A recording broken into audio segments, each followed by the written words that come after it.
you take the next one.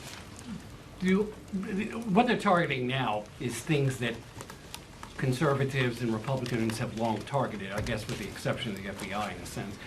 Do you think Republicans will ever bring a line in the sand? And if so, what might it be?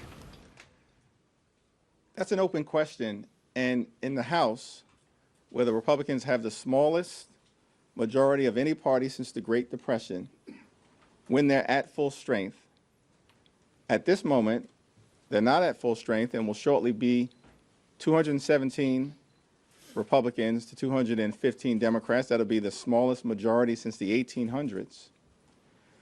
But even when they're at full strength, all we need is three. Three principled Republicans in the House, and a lot of the madness and extremism that has been unleashed on the American people can be halted, particularly as it relates to the upcoming spending agreement that we need to resolve in a bipartisan way on March 14th. All we need is three Republicans willing to draw a line in the sand.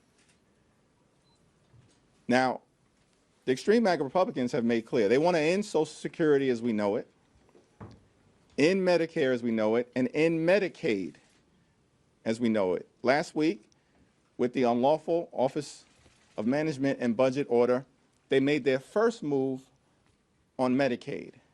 The public rose up in response, and they backed down in less than 40 hours.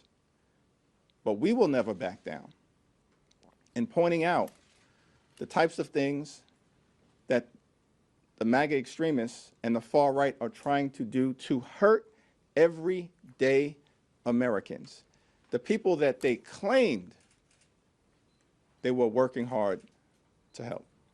They've laid out a plan, $2.5 trillion in cuts. This is something that was in Project 2025, where Russell Vogt was one of the chief architects. It's something that Doge had talked about.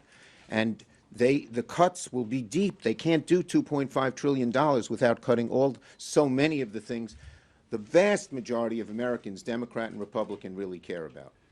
Yes.